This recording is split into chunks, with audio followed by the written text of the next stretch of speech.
Boa noite. Oi, gente, boa noite. Começando hoje mais uma live. Vamos acertar aqui as configurações. Então, uma alegria muito grande. Marise, seja bem-vinda, minha amiga. Quanto tempo? Que bom que você está aqui. Muito bom. Você é como o Alexandre, é pontual. Marcou 9 às 9. Oi, Viviane. Que bom, gente. Sérgio, boa noite. Vamos chegando, gente. Quem chegar já pode ir pegando um cafezinho, vai comendo um biscoitinho. Não é assim quando a gente começa um curso, algum encontro, né? Quem vai chegando já tem uma mesa posta com café, com chazinho, uns biscoitinhos salgados, biscoitinho doce. Então, virtualmente, sintam-se abraçados e sintam-se servidos à mesa virtual, né? Januse, coisa legal, que bom que você está aqui, minha amiga. Muito bom. Maria Rosa, muito boa noite. Isso aí, gente. Até quando, né? Olha que pergunta legal. Até quando? No começo, quando eu pensei em botar esse título, pensei assim, vou deixar só a pergunta. Minha irmã Marisa, minha irmã Marinês, são 32 irmãs, tá, gente? Por isso que a sala tem uma quantidade legal. Brincadeira. São 3 registradas. Ari, grande Ari, boa noite, Ari. Então, quando eu pensei em colocar esse título, eu ia fazer uma maldade, assim, eu ia colocar só o até quando. E cada um iria pensar que até quando é esse, né? Até quando o quê? Então, seria o até quando a sua própria questão. Até quando eu vou ficar assim? Ô, meu irmão, boa noite, meu amigo. Grande Ari. Até quando essa determinada situação na minha vida? Até quando aquela determinada situação na minha vida? Até quando, né? Então, a nossa ideia hoje... É lógico, né? A gente vai contextualizar, eu vou contar para vocês, para quem não sabe ainda, oi Aparecida, seja bem-vinda. Eu vou contar como nasceu o até quando na vida do Alexandre. É uma história simples, cotidiana, mas que fala muito de algo real, de algo da vida mesmo, né?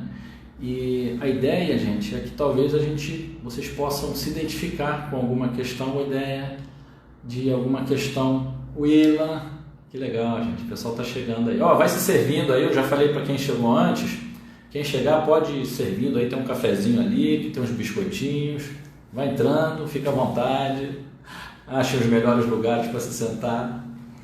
Então, a partir de um compartilhar de algo que eu passei na vida, e depois vendo em consultório como isso se repetia, eu resolvi trazer para um assunto, para a live, o até quando.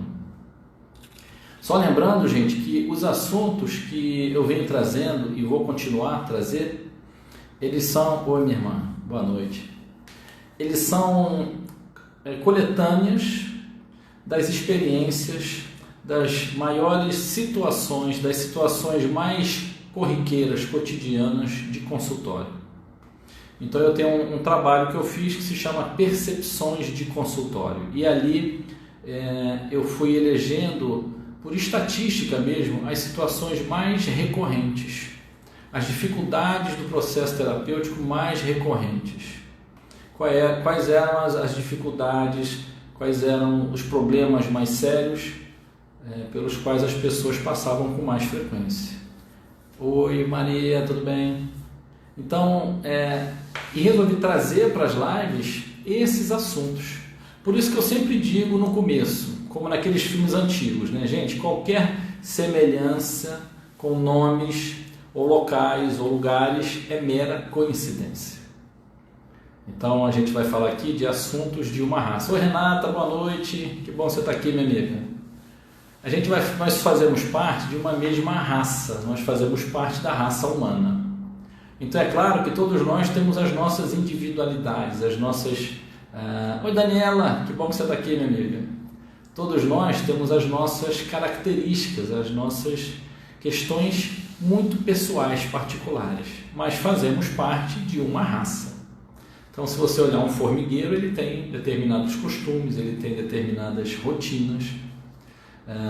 Nós temos determinados costumes e rotinas. Nós sofremos a influência do mesmo habitat, da mesma cultura, muito parecida. Lógico que cada um vai reagir de uma maneira diferente, mas a gente orbita dentro das mesmas questões na grande maioria das vezes. Então vamos lá. Até quando? Fala assim, primeira pergunta, Alexandre, até quando você vai ficar me enrolando sem entrar no assunto? Então vamos entrar no assunto. Como é que nasceu? Oi, Tatiana, boa noite, minha amiga. Como nasceu até quando? Vinha o Alexandre no Largo do Machado, andando tranquilamente, quando vê um trenzinho de brinquedo na calçada. Esse trenzinho aí vocês estão vendo. Ele estava funcionando, lógico, né? O trenzinho estava dessa maneira.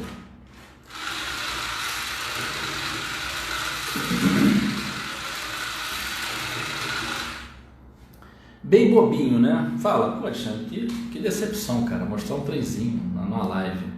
Bem bobinho. Aí o Alexandre para e vê o trenzinho fazendo assim. E por algum motivo recorda uma questão pessoal dele, particular, e que aquele momento ali caiu uma ficha para ele. Ele falou, eu pensei assim, gente, eu estou igual a esse trenzinho, repetindo o mesmo padrão, passando pelas mesmas dores, fazendo as mesmas reclamações, as mesmas indagações e as mesmas ações ou não ações. E aí, como dizia, se eu não me engano, Chico Xavier, se você quer algo diferente, precisa de um... Se você faz a mesma coisa, você vai ter um resultado igual, não vai ter um resultado diferente. Algo assim. E eu percebi, gente, que eu continuava fazendo as mesmas coisas. Olhei para esse trenzinho, eu já tinha perguntado o preço há uns 15, 20 minutos. Oi, Sheila, boa noite, seja bem-vinda. Eu já tinha perguntado o preço desse brinquedinho que eu mostrei para vocês há uns 20 minutos quase. Perguntei, fiquei parado olhando, o cara deve ter pensado, nossa, que é um pão duro, gente, uma mixaria, ele está pensando se vai comprar isso. Mal sabia ele que eu estava voltando 25 anos na minha vida e caindo uma baita de uma ficha, um orelhão na minha cabeça. Falei, gente, eu estou fazendo igual esse brinquedo. Então, se a bateria desse carrinho durasse 50 anos, como eu falei outro dia aqui, imagina, ele ia ficar 50 anos rodando no mesmo lugar. Não é à toa que eu coloquei ali dentro, para quem não percebeu, uma algema. Uma algema. Aqui, uma algema. Ah, essa tá quebrada, né? Essa era a minha algema. Tá bem velhinha, né? Era a algema que eu usava. Com uma questão pessoal a que eu estava preso há 25 anos. E na hora eu pensei, puxa vida, 25 anos para aprender uma coisa sobre mim? Nossa, é muito tempo, hein? E aí vem a tentação, gente. Para quem não conhece a culpa, você já conhece a culpa? Já mostrei para você? Então, tá aqui a culpa. Quem não usa isso, hein? E aí eu pensei, nossa, 25 anos, mas você é muito burro, cara. Puxa, levar quase meia vida para você entender uma coisa. E aí eu já criei um método. Sempre que eu usar o chicote, na segunda chicotada eu paro e o chicote me avisa que é melhor eu refletir e tirar algum aprendizado do que continuar estraçalhando a minha carne, o meu psiquismo. E aí eu pensei assim, bom, finge que foi uma faculdade para eu aprender. Poxa, faculdade de 25 anos, cara. Não, tudo bem, é uma faculdade grande, né? São 2 medicinas e quase uma engenharia. Mas olha, eu vou usar esse aprendizado para o resto da minha vida. E aí eu comecei a ver no consultório, gente, vários até quando. Então a gente vai falar aqui hoje do até quando consciente, do até quando inconsciente. Tem questões que são inconscientes, mas norteiam a nossa vida e a gente não percebe isso. Depois a gente vai começar a observar como descobrir se eu tenho alguma questão dessa. Como eu posso descobrir, Alexandre, se eu estou rodando em círculos, num ciclo vicioso de reações, de ações, de não ações? Então a gente vai descobrir, vai falar de algumas maneiras de como descobrir isso. E é lógico, como sempre precisa, não vamos deixar levantar o problema e deixar todo mundo embora com ele na mão. A gente vai dar algumas dicas importantes, relevantes, de como começar a trabalhar isso. Então vamos lá? Bom, o que é um até quando consciente, gente?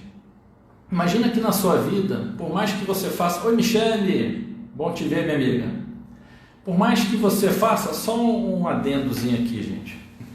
Eu gosto sempre de lembrar isso, né? Olha quantas mulheres temos aqui hoje, Cristina, e quantos homens. Até agora eu contei um homem, meu amigo Ari, gente finíssima. Então é por isso que o mundo vai ser dominado cada vez mais pelas mulheres. Não estou falando isso para puxar o saco de vocês, não. É verdade, gente. Olha quantas mulheres na sala com um homem. Comigo aqui 2. Então, é fato, né? Lugar onde tem autoconhecimento, onde tem trabalho interior, onde tem evolução, a grande maioria são mulheres. Ah, meu Deus do céu. O mundo do masculino não está perdido, né, Ari? Nós estamos aqui. Então vamos falar do seguinte, o até quando... desculpa, Sérgio. Somos 3 homens. Garoto, somos 3, hein? Olha, para 16 pessoas, 3 homens, está um número muito bom, hein?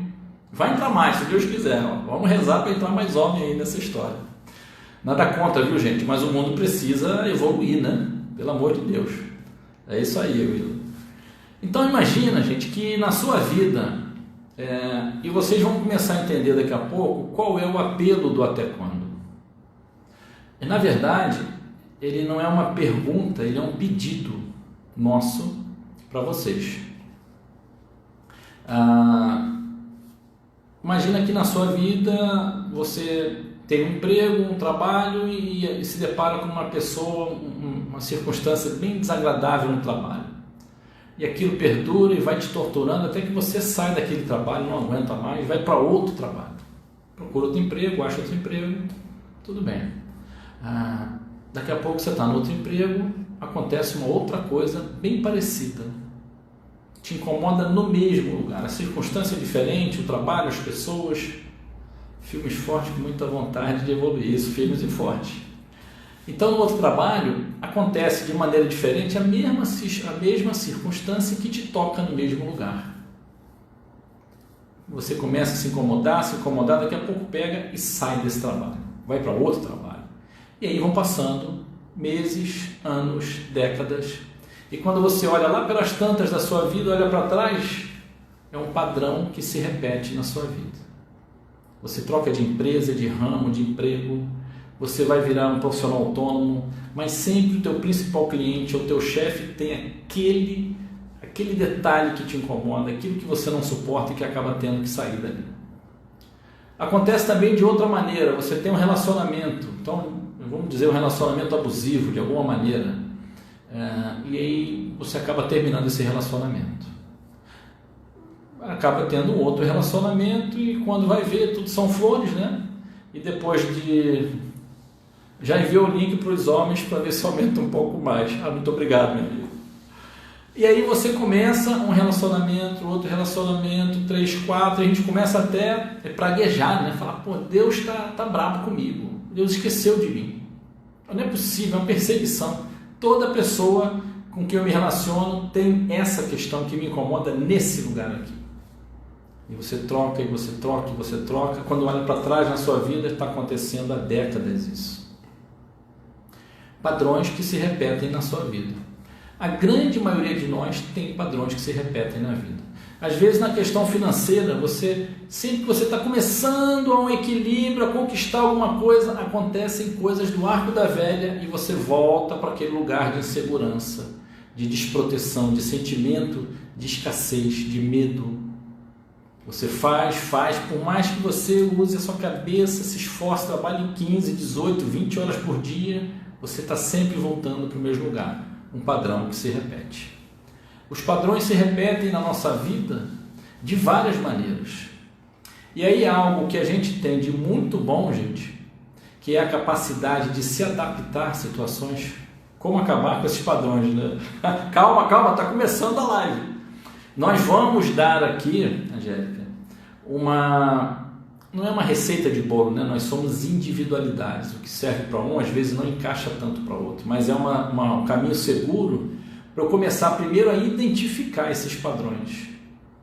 Identificar na vida o que não me faz bem, porque, pasmem, algumas coisas não fazem bem a nós, mas por conta dessa capacidade de adaptação que eu tenho, dessa capacidade de moldar as situações e fluir ou andar através delas, muitas coisas me fazem mal e eu acabo não percebendo mais. Oi, Kátia, boa noite, minha amiga.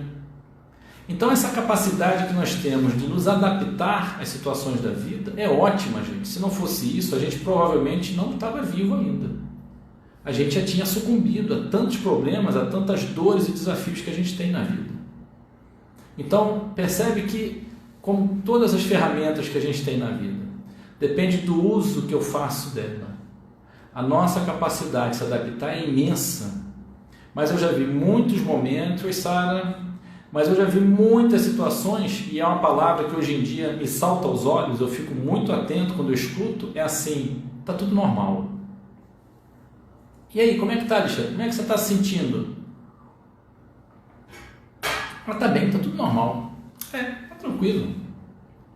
Aí você, opa, falou normal? Se você falar assim, Alexandre, minha vida está normal. E, presta atenção, hein? Pode ter alguma coisa aí. A gente se acostuma. Ô, Eliana, a gente se acostuma com as coisas. E aí passa um dia, passa um mês, passa um ano, passam 10, 20, aquilo vira normal. Mas será que é adequado para você? Mas será que esse normal é algo que te faz bem? Que faz você sorrir, seus olhos brilhar, sua pele ficar mais bonita? Essa é a pergunta do até quando. Então, a gente acaba se acostumando com os problemas, e eu vi e vejo muito em consultório as pessoas simplesmente aceitando, se acostumando. Por isso eu tenho dito nas lives, não se acostume, não se satisfaça com as suas insatisfações, né? Não se conforme com as inconformações, não deixe que elas se tornem normais. E a gente vai ver daqui a pouco uma maneira de perceber aquelas que já se tornaram normais e que eu ainda não percebi, que me fazem mal. Então essa capacidade de adaptação, se a gente não tomar cuidado, gente, por muitas questões internas inconscientes, eu acabo reprimindo isso. O nosso inconsciente tem vários mecanismos de proteção, e que bom que ele tem, porque ajudou a gente a chegar até aqui. Oi, Sueli. Chegou, Sueli. Vamos lá. Então, esses mecanismos de proteção do inconsciente ajudam a gente a não acessar determinadas dores na hora em que a gente não tem condição de acessar, principalmente na nossa infância. Então, coisas que vão para o inconsciente, e por mais que elas apareçam na minha vida, muitas vezes eu começo a usar algum desses mecanismos, né? Por exemplo, a negação. Um fala para mim, poxa, Alexandre, você anda assim, assado? Não, eu estou bem, não tenho nada. Pô, Alexandre, mas você, a outra pessoa fala e outra fala, e você fala, não, comigo, não, eu acho até que o fulano está precisando, eu não. Ou minimiza isso, não, esse problema, não é tanto assim, não, isso é fácil, isso eu dou conta, não é tanto assim. Então a negação, a minimização, a projeção, né? Não é comigo, é com o outro. Oi, André, tudo bom, meu amigo? Então é com o outro, não é comigo. Não, eu não tenho esse problema. São mecanismos de defesa do inconsciente. O inconsciente, gente, a gente não vai entrar nesse mérito aqui, não é o assunto da noite, é muitas vezes visto como o vilão, né? Ele não é o vilão da história. Pelo contrário, ô meu primo, que bom que você está aqui, meu irmão. O inconsciente não é o vilão da história. O inconsciente guarda até que você tenha condições de abarcar isso, de receber essa informação, elaborar isso, trabalhar isso de maneira terapêutica, de maneira adequada. Na grande maioria das vezes, dependendo da intensidade, com um profissional que possa te ajudar nesse caminho. Então, o que a gente quer dizer aqui, que muitas vezes a gente vê pessoas sofrendo algo desconfortáveis na vida, mas se acostumaram. E aí a pergunta é, até quando eu vou viver dessa maneira? Até quando eu vou fingir que isso não é um problema? Até quando eu vou continuar a minha vida sem olhar para esse lado e dizendo assim, não, o tempo vai fazer eu esquecer. Freud tem uma frase que é forte e muito sábia, que diz assim, as dores não morrem jamais. Elas são enterradas vivas dentro de nós e vão sair das piores maneiras. Como é que é sair das piores maneiras, gente? Através de uma questão física ou emocional. Não é à toa que o mundo, com tanta evolução, com tanto remédio, tanta tecnologia, está cada vez mais doente, e a doença predominante é a doença emocional, a depressão, entre outras coisas. Então percebe que é urgente que a gente comece a perceber no nosso dia a dia as coisas que nos incomodam. A gente até sabe algumas coisas que nos incomodam? Sim, são as questões conscientes que eu falei. Daqui a pouco a gente vai ver as questões inconscientes que não só me incomodam, como dirigem a minha vida e eu não percebo, né? E aí vamos para outro grande nome, que é Jung, que tem outra frase extremamente linda e forte, que diz que até você se tornar consciente, o inconsciente vai dirigir a sua vida, e você vai chamá-lo de destino. A vida é assim mesmo, não tem jeito. Aí vem aquelas frases assassinas que eu falo tanto. Não tem jeito, é assim mesmo, já me acostumei. Nossa, já me acostumei é terrível, gente. Por que a gente precisa se acostumar com aquilo que não é bom para nós? E aí a gente pode começar a passar para as questões inconscientes. E tem umas coisas bem interessantes sobre isso. Então, Alexandre, e é difícil, né? Peraí, então se o inconsciente bomba na nossa mente, nos nossos pensamentos, e aqui vale só um adendozinho, nós não somos o que nós pensamos. A gente se confunde muito. Meu fim vai ser assim mesmo. Nossa, essa eu vou anotar para mim. Essa eu não tinha na lista de frases assassinas. Assassina o quê? A boa vontade, a esperança, a luz que tem dentro de você, o tanto de vida que você pode ter ainda. Assassina isso tudo.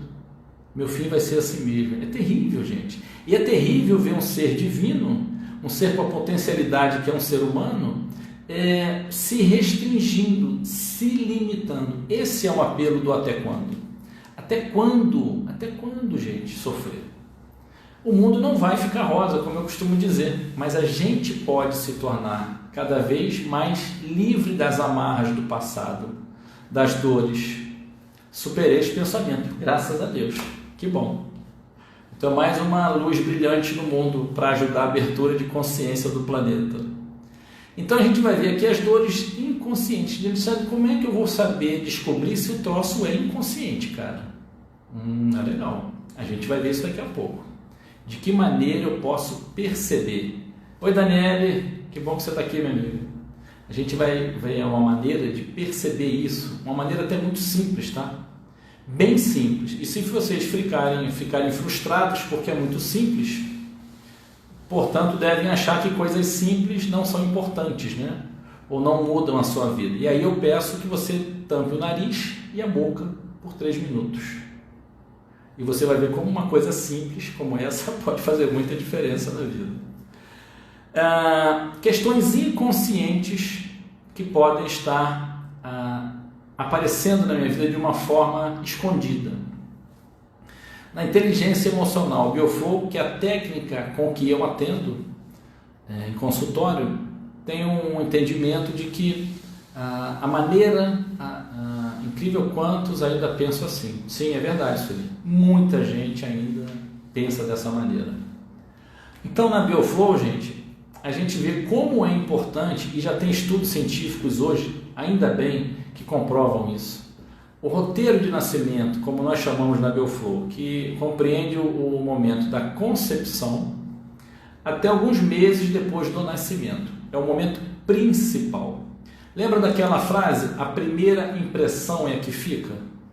Pois é. Esse roteiro de nascimento, esse momento que eu falei agora, oi Renata, ele compreende, ele é a primeira impressão desde a concepção até esses meses, 3, 6 meses depois do nascimento, é o primeiro ciclo de vida de um ser humano aqui na Terra. É incrível como impacta na nossa vida adulta aquele momento. Ah, Alexandre, mas o neném não pensa, não raciocina, não contextualiza, o neném sente. Só quem teve a alegria de fazer terapia consegue chegar. Sim, a terapia é fantástica, né, gente?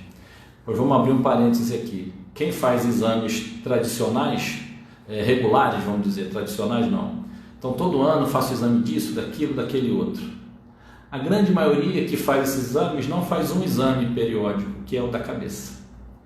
Então, a gente cuida do corpo, mas não cuida, muitas vezes, de quem cuida do corpo. Oi, Aparecida! Então, cuidar de quem cuida do corpo é fundamental, né? É um pensamento lógico. Eu faço isso com o corpo todo, porque só até o pescoço, daqui para cima não. Então, terapia é fundamental, sim. Periodicamente, inclusive. Então, a gente na Bioflow, voltando ao assunto, entende que o primeiro ciclo de um ser humano, que é o nascimento, desde a concepção, vai impactar na vida dele. Então, veja, em geral, quem nasce de fórceps, por exemplo, alguém que nasce de fórceps, e é muito comum isso, gente. Hoje menos, mas algum tempo atrás, com menos recursos, era muito comum o nascimento de fórceps. Por vários motivos, por vários entendimentos. Então, o que é a simbologia do fórceps? É tão comum que na Bioflow se cuidou, cuidando da cabeça, cuida de tudo. Se criou uma estatística na Bioflow. Vários tipos de nascimento, com cordão enrolado no pescoço, o neném atravessado, o neném preso no canal e fórceps. Então, por exemplo, o fórceps é algo que ajuda, sim, a criança a nascer naquele momento. Às vezes é imprescindível, é fundamental, sim, ponto. Mas como é para a criança nascer de fórceps? É doloroso, né? Então fica um registro nesse ser do seguinte maneira, de maneira bem simplista: receber ajuda dói. Parece estranho isso?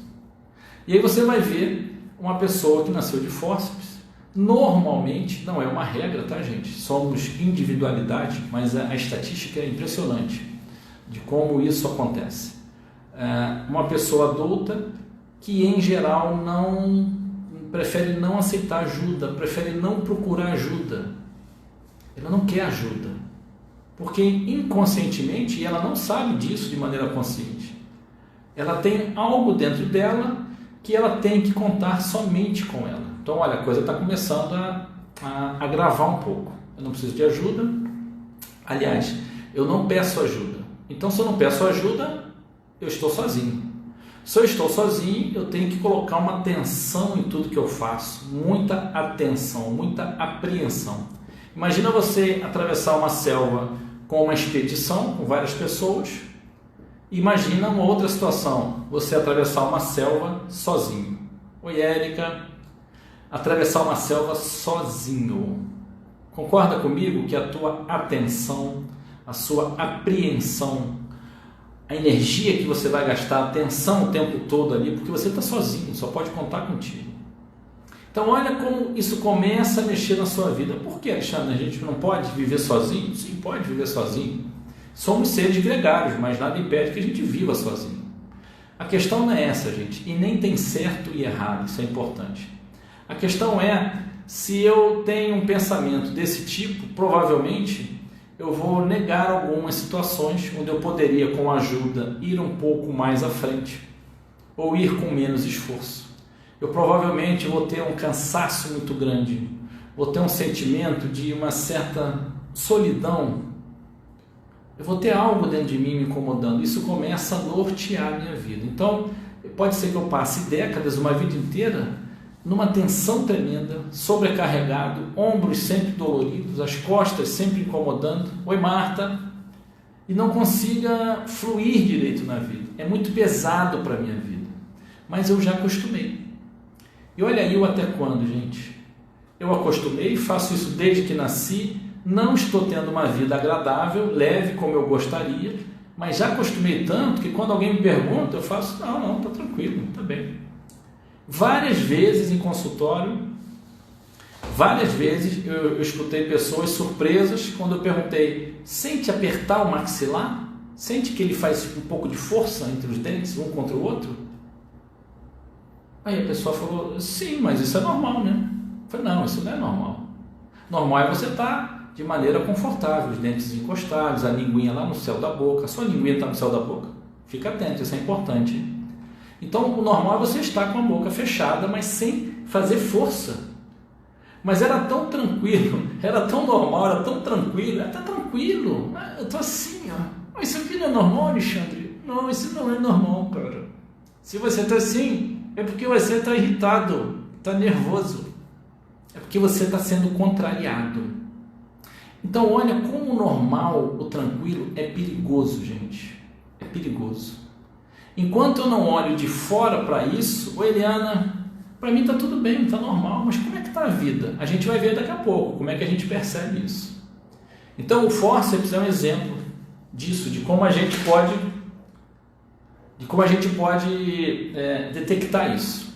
Uma outra coisa que é muito comum, uma gravidez indesejada. Então, há muitos anos atrás atendemos um caso onde eram 3 irmãos que a família só queria um homem. Só queria um homem. Não queria mais filhos, só queria um filho e homem. Aí nasceu um homem, ótimo. Aí nasceu outro filho, homem. Nasce o 3º filho. Quando o casal descobre que está grávido, de novo: oi Camila, bom te ver, minha amiga. Quando o casal descobre que está grávido pela 3ª vez, eles só queriam um, a mãe tenta abortar. Tentou abortar esse filho, não conseguiu. Bom, o casal viu que não deu certo, nem continuava lá. Eles pensaram: já temos 2 homens, então vai ser menina. Então nós queremos menina, porque aí a gente já tem meninos, agora vai ter uma menina. E já compraram um berço, já deram um nome, e aí nasce um homem. Gente, o que passa no sentimento dessa criança, hoje em dia, a ciência... Oi, Vânia, a ciência já confirma isso em muitos estudos. O que passa dentro da barriga com o neném, ele absorve, ele compreende, ele sente, aliás, compreende não, ele percebe tudo que está no entorno dele. Então, se ele não é desejado, ele percebe isso, ele sente. O neném tem uma sensibilidade do campo energético, e isso também não é fantasioso, né? Se vocês procurarem o cientista Rupert Sheldrake, que ele fala dos campos mórficos, é o campo de energia, onde circula tudo que existe, todas as informações. O neném é muito sensível a isso. Sabe quando você está conversando com alguém e vocês falam o nome de uma pessoa e acabou de falar o nome, o telefone toca e é a pessoa, coincidência? Não, não é coincidência. É como se tivesse tocado aqui. Essa pessoa, quando pensou em você com muita força, fez assim em você, e você se lembrou dela. Você está no campo da pessoa e ela no seu. É como funciona a telepatia e tantas outras coisas. Então isso é real, é físico. Não dá mais para dizer não acredito. Você pode dizer não aceito, mas que está comprovado, já está. O neném tem muita sensibilidade. Imagina esse 3º filho homem, quando percebeu ainda dentro da gestação que não era aceito. Oi, Carol, eu não sou aceito. Tentaram me matar, tentaram me tirar, me excluir da vida. Eu vim com o sexo errado. Qual é o sentimento que fica gravado? Que mensagem fica gravada nesse ser? Não sou bem-vindo, não sou aceito, estou atrapalhando. Podem ser muitas outras, vamos tirar essa aqui como uma base. E aí, como vai ser um adulto se movimentando na vida, você vai perceber que no dia a dia desse adulto, por exemplo, ele está sempre querendo agradar os outros. Ele agrada fulano, beltrano, ciclano, não faz nada por ele, agrada o outro e continua fazendo tudo por todos, quase como se ele tivesse que se justificar por estar ali. É um sentimento de não fazer parte, sabe? De estar devendo. É quase aquela pessoa que, exagerando um pouco, está no metrô, alguém pisa no pé dele e ele pede desculpa, o senhor pisou no meu pé estava embaixo do seu. É um exagero, lógico. mas é um sentimento de culpa, de estar devendo, de submissão. Oi, Daisy. Então, olha como fica por dentro, gente, a vida dessa pessoa que se sentiu rejeitada, excluída, que sentiu que estava devendo.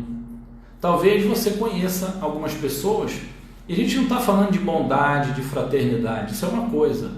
Agora, quando eu esqueço de mim completamente, gente, e faço tudo o tempo todo, quase num afã, como se eu estivesse realmente devendo aquilo, como se fosse uma obrigação minha, em detrimento da minha saúde, do meu bem-estar, sempre fazendo isso. Uma coisa é você decidir, não, eu vou viver esse ano, essa vida para essa pessoa, porque eu quero fazer isso. Outra coisa é você sentir uma necessidade tremenda de fazer algo, e muitas vezes para ser reconhecido, para sentir que é bem-vindo. Então olha a vida dessa pessoa limitada, essa vida presa a uma questão. Se essa pessoa não parar para se observar, ela vai viver a vida inteira, e quando alguém chegar para ela, fala assim, como é que está a vida? Não, está tudo bem, está tudo normal. Aí eu compro aquele saco de bala que eu gosto tanto. Você vai na Copenhague e gasta R$100 com um saco de bala, né? Imagina. Aí você sai na rua, tem um monte de amigo, pode ser que essa pessoa sirva todo mundo, não coma uma bala daquela. Para tentar atender, para tentar alegrar as pessoas, para tentar falar assim, olha como eu sou bacana, me aceita, me reconhece no grupo. Não estou falando, gente, que é algo por interesse, é mais profundo que isso. É uma necessidade. Eu não valho pelo que eu sou, eu tenho que fazer algo para valer. Um sentimento de desvalor. O que acontece se uma criança, desde muito cedo, é invalidada pelos seus pais? Ou tem pais tão rígidos que tudo que ela faz nunca é o suficiente. Aquela história antiga do, tirei 9, olha, 9 não é 10, estuda mais. E não dá nenhum afago, sabe? Nenhum parabéns. Ai, mãe, tirei 10, não faz mais que a sua obrigação, vai estudar. E não tem nenhum abraço, não tem nada. Coisas simples como essa, gente, vão deixando que mensagem dentro de nós? Talvez que eu não seja suficiente. E a criança tenta muito, mas pode chegar uma hora que ela simplesmente não faz mais nada. Que ela simplesmente joga a toalha. Isso é muito comum. Então, se ela joga a toalha, provavelmente vai ser uma pessoa não é com pouca disposição, a pessoa tem disposição, tem capacidade, mas ela tem um registro lá dentro do coração dela que diz assim, tentar é igual a dor. Eu nunca consigo, porque qual é o registro da criança? Sempre que eu ia achando que estava abafando, eu era rechaçado. Então vão ficando mensagens dentro dessa criança, que vão se refletir na vida adulta. Para quem não conhece o Gabriel Pensador, está aqui ele. Gabriel Pensador é um homem adulto, dono do seu nariz, pensa que está abafando, tomando as decisões na vida dele, aí ele começa a perceber um dia que a vida dele não está legal, e ele estranha, porque ele fala, poxa, mas eu tenho uma vida, meu trabalho, minha família, como é que pode, gente? Eu não estou satisfeito, não está gostosa a vida? E ele percebe que tem umas linhazinhas que movem as mãos dele, a cabeça e os pés. E ele começa a pensar, não sou eu que decido as coisas no meu dia a dia? E aí ele vai fazer terapia, né, Sueli?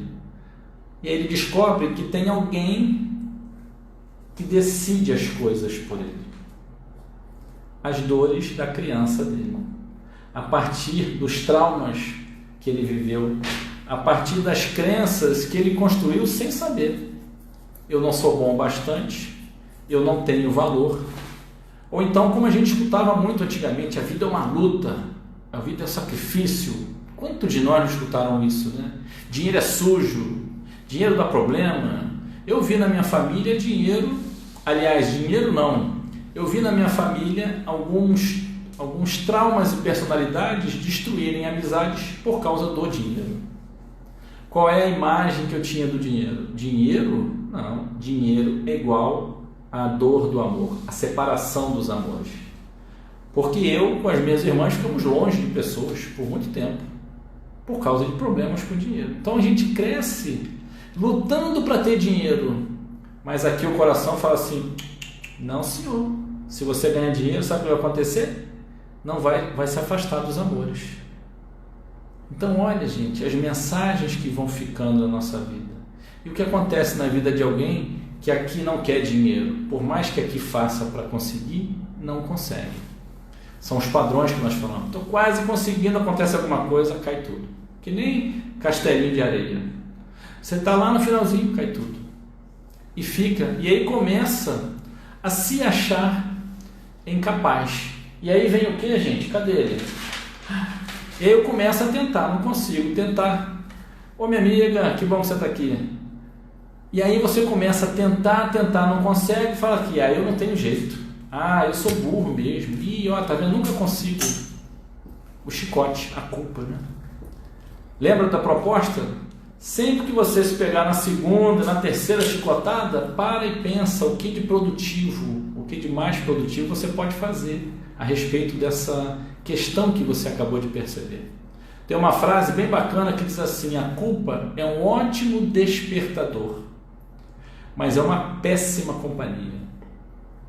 Então a gente estava vendo aqui, vimos agora algumas questões conscientes que acontecem na minha vida e que eu não tomo uma ação para resolver, ou não tomo uma ação eficiente, já que eu não percebo a causa da questão, e questões inconscientes, como o caso da gravidez indesejada, do nascimento por fórceps. Eu botei até um outro exemplo aqui, assim. Em geral, tudo que falta para a criança, tudo que essa criança fica assim, imagina a criança pequenininha olhando para cima, com aquele olhar pidão, né? Aquele olhar querendo o quê? O que uma criança quer, gente? Reconhecimento, amor, afeto, toque, carinho. É isso que ela quer. Eu até brinco, exagero um pouco. Não precisa dar comida para a criança não, gente. Ô Sérgio, não precisa dar nada para a criança. Brincadeira, viu, gente? Dá comida para a criança. Mas ela precisa de amor, de afeto, de reconhecimento. Tudo que faltou para nós, na grande maioria das vezes, a gente cresce e continua buscando na vida. Continua projetando na vida a carência daquilo que eu não recebi. Continua esperando, projetando essa espera nas pessoas, daquilo que eu não recebi do meu pai, da minha mãe. E a gente vai buscar isso nos relacionamentos, no trabalho, nas amizades, na vida, né? De maneira inconsciente. O que tanto uma coisa quanto outra, o que questões conscientes e inconscientes vão gerar na minha vida, gente? Desarmonia. Nada que dói em você, nada que é desarmônico aí dentro de você faz parte da tua essência. Nada que seja incômodo, nada que te faça sofrer faz parte de você. Não é seu, não é seu. Oi, Ana Paula. Então, gente, como a gente pode começar a descobrir essas questões que deixam a minha vida rodando em círculos, que fazem com que meus problemas voltem sempre? Como eu posso descobrir a causa verdadeira que pode, em definitivo, resolver questões que estão acontecendo há décadas na minha vida? É um jeito muito simples. E lembra do que eu falei, se você acha coisa simples, não é importante, tampa o nariz 3 minutos. Não faz isso, tá, gente? Porque a gente morre, é isso. Então, na Bioflow, a Fanny Van Laer, que é a criadora dessa técnica, que está no Brasil há quase 10 anos, ela fala a seguinte frase: a sua qualidade de vida está diretamente ligada à sua qualidade de se auto-observar. Então, por exemplo, é lógico que a gente precisa de informação, a gente precisa de esclarecimento. Uma vez uma senhora me questionou que psicólogos não eram necessários, terapeutas. Para que isso? É só para me olhar? Aqui, eu estou me olhando. Olha, eu posso olhar para qualquer parte do meu corpo. E quando ela acabou de falar, eu perguntei: e como é que a senhora faz para olhar a sua nuca? Aí ela parou e falou: me pegou. Eu falei: pois é, para olhar a nuca e alguns outros lugares, não dá para olhar, gente. A gente precisa da ajuda de alguém. Mas se eu começo a me observar, se eu começo no meu dia a dia a observar a minha fala, de novo, se eu começo a observar Tá gostoso a vida? Ah, Alexandre, a vida não é um mar de rosas. Sim, não é um mar de rosas. Mas também não é um poço de lamentações e de dor, gente. Não precisa ser. Se eu já estou há muitas décadas vivendo assim, vai ser difícil acreditar no Alexandre. É capaz até de sair da sala. Fica à vontade, não tem problema. Mas olha, nós não nascemos para sofrer, gente. Nós nascemos para aprender. Se eu me demoro na dor, eu não estou aprendendo mais nada. A dor é necessária, sim, muitas vezes. E por isso a gente acaba sendo acordado, na maioria das vezes, pela dor. E vem até com problemas menores, mas como a gente não escuta, os problemas vão aumentando, tudo bem. Acontece que se eu não aprendo, se eu não paro para olhar o que está me incomodando, a dor vai continuar. E se eu não enxergo o que está acontecendo, eu estou sofrendo e não estou aprendendo nada. Então, se eu começar a perceber a minha fala, se eu parar todo dia, por exemplo, à noite, olhar para o meu dia e começar a perceber o que me faz mal, o que me incomoda, para observar nos momentos em que você estiver com o queixo, o maxilar apertado, quando você estiver com o seu estômago dolorido, algum incômodo, uma ardência, garganta. Ah, Alexandre, foi aquele quindim lá da Leroy Merlin. Não é o quindim da Leroy Merlin que te dá azia. O que te dá azia é algo que você engoliu, mas não está digerindo. Na sua vida, nas suas relações, no seu trabalho. O nosso corpo é o nosso mestre, é um grande mestre, ele fala o tempo todo. Percebe que às vezes você está conversando com uma pessoa, a pessoa cruza os braços. Não gostou de algo que você falou. Cruzou as pernas, daqui a pouco ela vira o pé para a porta, quer ir embora. O corpo é um mestre tremendo nosso o tempo todo. E por falta de observação do corpo, por falta de observação das nossas emoções, a gente deixa passar muita informação relevante sobre a nossa vida. Pois olha, se você, geralmente, as pessoas em geral não percebem se elas estão respirando. Imagina, gente, respirar é fundamental para a vida. Eu fico tantos dias sem comer, tantos dias sem beber água e 3 minutos sem respirar, eu morro. As pessoas não percebem, em geral, como elas respiram. Então eu não percebo se eu respiro e como eu respiro. Você respira mais no peito? Respira mais no abdômen? Sua respiração é curtinha? É ofegante? Sente que é difícil entrar o ar? Na Belfort a gente aprende que a gente respira como vive e vive como respira. As emoções vão bloqueando o meu aparelho respiratório. Por quê?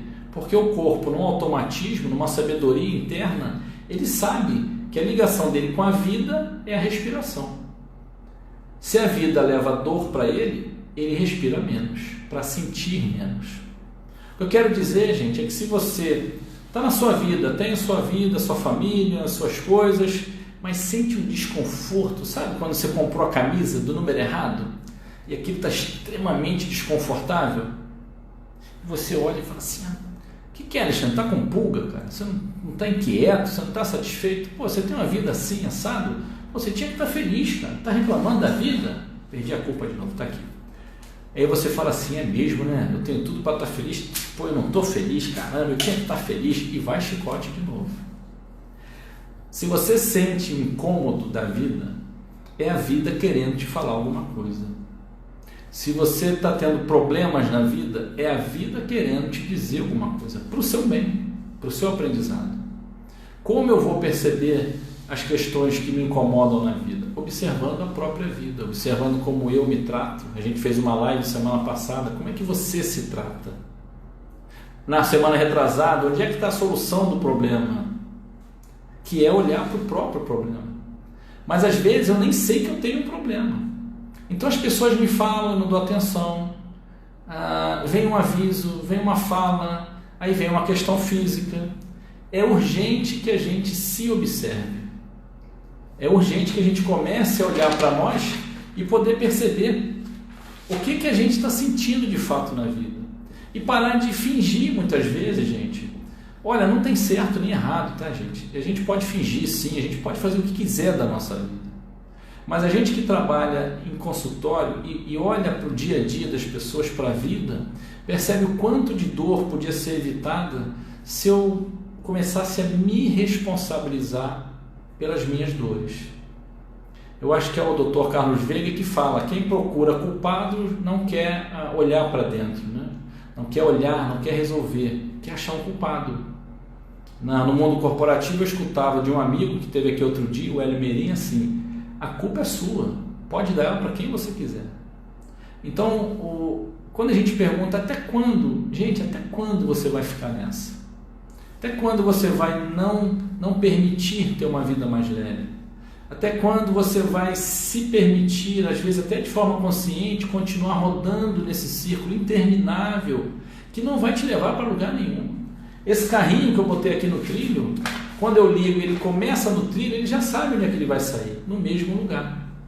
Então, quando a gente fala até quando, é um pedido para que a gente comece a se olhar e desmistificar essa coisa do a vida é assim. A vida é dura, a vida é sacrifício. E isso foram dogmas, foram coisas que inventaram, gente. A vida dos nossos avós, bisavós, dos nossos pais, tataravós, foi cada vez mais dura para trás. E está sendo cada vez menos dura a partir de então.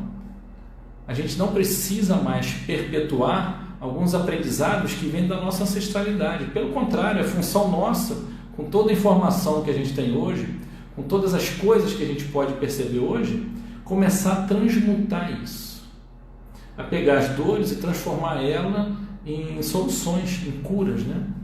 Então, a partir da autoobservação, a gente consegue perceber, sim, a nossa própria vida. Parece estranho falar isso, gente, mas a gente não se conhece. A gente não tem muito entendimento sobre nós mesmos. Conhecemos às vezes muito alguém que mora com a gente. Então a pessoa bate a porta à noite, chegando em casa e fala: ih, fulano hoje não está bem. Olha, bota o chinelo aí, muda, bota aquele canal que ele gosta, nem fala esse assunto hoje, e você já tem uma série de ações que você toma. Mas a gente mesmo, que mora aqui dentro desse corpo há tanto tempo, não se conhece bem. Não sabe nem o que está me fazendo bem, o que está me fazendo mal. Sim, eu sei muitas coisas, mas as coisas mais importantes talvez eu simplesmente anulo. Ô minha amiga Elaine, minha prima Patrícia, sejam bem-vindos. As coisas mais importantes, gente, que são muitas vezes as mais duras de se olhar, eu acabo reprimindo, às vezes de maneira muito sutil, de maneira muito maquiada. Eu reprimo, ou eu pinto com a carinha bem bonita e continuo vivendo assim. Mas até quando a gente vai viver assim? Até quando não me permitir ser mais feliz? Até quando não me permitir novos cenários, novos horizontes? A gente se apega até à dor mesmo. E muitas vezes é o único lugar seguro que eu conheço. Dói, mas é seguro. Então tem uma historinha de um lobo, o Ivandro, chorando muito, e chega lá um rapaz para visitar o mestre e fala assim: mestre, esse lobo, por que ele está chorando tanto? O que está havendo com ele? O mestre fala: ele está deitado numa cama de pregos. Nossa, mas por que ele não levanta então? Porque está doendo o suficiente só para ele chorar. Então olha como muitas vezes a dor, ela é necessária, e se a gente não desperta, vem uma dor um pouquinho maior. É o carteiro da vida, né? E a gente muitas vezes tampa os olhos com as vendas da revolta, da vitimização, e reclama da dor. A culpa dessa dor é do fulano, é do Beltrano. Ou então está vendo como eu sofro aqui com essa dor. E, sim, tudo isso é legítimo, mas até quando reclamar? Até quando não perdoar e prender a sua história, prender o seu caminho de vida numa história de dor? Até quando eu não vou aceitar determinada coisa e sofrer por isso diariamente e deixar de seguir o meu caminho por conta dessa não aceitação? Até quando eu vou aceitar viver com pouco? Não estou falando de questão material, eu estou falando de vida, sabe? De alegria de vida, de vontade de vida. Até quando? Então essa pergunta fica para que a gente possa, pouco a pouco, olhar para a gente. Porque debaixo dos escombros da dor tem sempre os nossos valores, tem sempre coisas sobre nós mesmos que a gente não pensava, não acreditava, não esperava. Valores, potencialidades, poder que a gente tem. Então vale muito a pena a gente olhar para dentro. Porque a partir de uma tomada de consciência cada vez maior, eu posso e preciso renovar as atitudes. Adoro esse nome, renovar atitudes. Porque imagina um barquinho, se a gente fosse tocar numa metáfora aqui, seria no rio da vida. Olha a linha do renovando atitudes, né, Carol? É linda, linda. A gente imagina um barquinho no rio da vida. Muitos de nós estão com os remos dentro do barco assim, olhando a paisagem, que pode ser boa ou não. Pode ser que esse barco esteja fazendo uma viagem tranquila e você está num passeio, acho difícil. Ou pode ser que a viagem esteja indo por caminhos que você nem queria, o cenário não está agradável, mas eu acostumei a não olhar para dentro, a não querer tomar ciência, muito menos consciência. E, portanto, as atitudes são as mesmas. Então é preciso, como a luneta, então é preciso tomar consciência. É metade do caminho, é o primeiro remo. É quando eu me responsabilizo. É quando eu olho, cadê ele? É quando eu olho para minha criança, o Xandinho, e falo assim, cara, olha só, aquilo que você estava esperando, papai da mamãe, não vai rolar. Você estava esperando, eu sei disso, você está 40 anos esperando, né? Não vai rolar. Mas eu, Alexandre, adulto, vou me responsabilizar. Eu vou começar a dar para você aquilo que você não recebeu. Então, se não foi valorizado, eu vou começar a valorizar a mim mesmo. Se o problema foi falta de amor, eu vou começar a dar amor para mim mesmo. Não é o que a gente queria, né, gente? Claro que não é. Mas olha só, até quando eu vou ficar esperando? Até quando? Então, importa que a gente se responsabilize e comece olhando para nós a tomar consciência.